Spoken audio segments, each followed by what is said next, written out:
আহলে বাইতদেরকে ডাকলেন, হযরতে ফাতিমা, হযরতে আলী, হযরতে হাসান হোসেন রিদওয়ানুল্লাহি তাআলা আলাইহিম আজমাইন। আহলে বাইতদেরকে ডেকে আল্লাহর হাবিব বললেন, ওগো আমার কলিজার টুকরা মেয়ে মা ফাতেমা, ও আলী, ও হাসান হোসেন, এইমাত্র কোরআনে কারীমের আয়াত নাজিল হলো।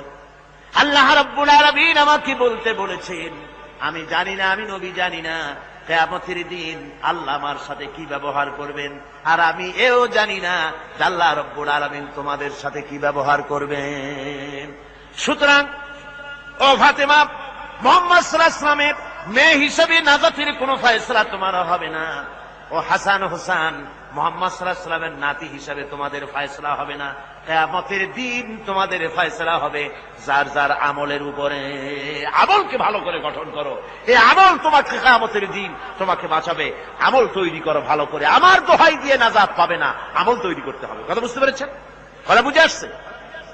আমার বন্ধুগণ, হযরতে ফাতিমা রাদিয়াল্লাহু তাআলা আনহা ইন্তেকালের আগে, মরজে মওত যখন হলো, ইন্তেকালের আগে তিনি হযরত আলীকে, তার স্বামীকে ডেকে বলেন, প্রাণের স্বামী, আমার মওত যখন হয়ে যাবে বেশি লোককে খবর দিবেন না, অল্প লোকদেরকে জানায় আমার জানাজার ব্যবস্থা তাড়াতাড়ি করে মাদফুন করে আমাকে দিবেন। গভীর রাত্রে হযরত ফাতিমা রাদিয়াল্লাহু তাআলা আনহা ইন্তেকাল করলেন। কিছু সংখ্যক সাহাবীদের কাছে খবর দিয়া অল্প সময়ের ভিতরে জানাজার ব্যবস্থা করা হলো। হযরতে আবু যর গিফারী রাদিয়াল্লাহু তাআলা আনহু কবরের ভিতরে নেমে গেলেন। কবরের ভিতরে নেমে গিয়া হযরতে আবু যর বলেন, যে কবর, তোর ভিতরে আজকে কাকে রাখবো, তুই কি তা জানিস নাকি?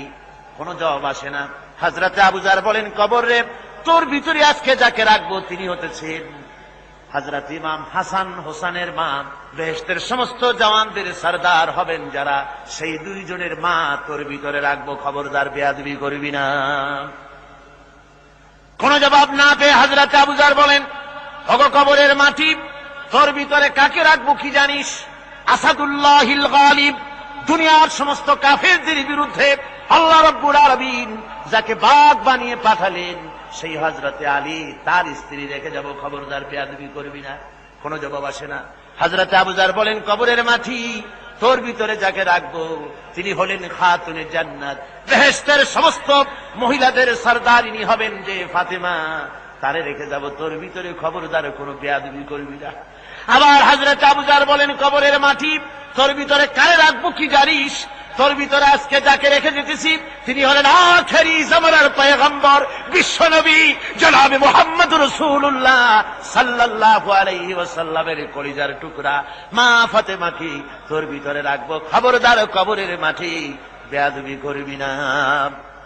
কিতাবে এসেছে, হযরতে আবু যর গিফারী শুনতে পেলেন, আওয়াজ এলো, কে যেন বলতেছে, রে আবু যর, আমি ফাতেমাকে চিনি না, হাসান হোসেনের মাকে চিনি না, আলীর স্ত্রী চিনি না, রাসূলের মেয়ে মা ফাতেমাকে চিনি না।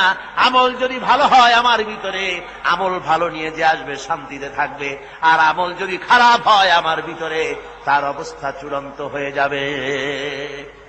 আমার ভাইরা, আমার বন্ধুগণ, আমলের উপরে ভিত্তি করে কিয়ামতের দিন নাজাত হবে। আমল যদি খারাপ হয়ে যায়, কিয়ামতের দিন কেউ তাকে বাঁচাতে পারবে না। এই জন্য কিয়ামতের ময়দানে, হাসরের দিনে আল্লাহর হাবিব জনাবে মুহাম্মদ রাসূলুল্লাহ সাল্লাল্লাহু আলাইহি ওয়াসাল্লাম সিজদায় পড়ে কাঁদতে থাকবেন। আল্লাহ রাব্বুল আলামিন বলেন, হাবিব রে, আপনি কাঁদেন কেন? আজকে তো আপনার কাঁদার দিন না, আমি আপনাকে মাকামে মাহমুদ দান করেছি, আমি আপনাকে কাউসার দান করেছি, আপনার আজকে সম্মানের দিন, মর্যাদার দিন, কাঁদেন কেন? আল্লাহর হাবিব বলবেন, রব্বুল আলামিন, মাকামে মাহমুদ পেয়েছি, কাউসার পেয়েছি, কান্দি এই জন্য আমি দেখতে পাচ্ছি আবার সামনে দিয়া ফেরেশতারা আমার উম্মতগুলি জাহান্নামের দিকে নিয়ে যায়। আল্লাহ রাব্বুল আলামিন বলবেন, ওগো আমার হাবিব, আমি আপনাকে ক্ষমতা দিলাম, আপনার জান্নাতি উম্মতগুলি আপনি বেছে নেন। আল্লাহর হাবিব তার জান্নাতের উম্মতগুলি বাঁচতে থাকবেন। হযরত আয়েশা বলেন, ইয়া রাসূলুল্লাহ, কিয়ামতের ময়দানে লক্ষ কোটি কোটি মানুষের ভিতরে আপনার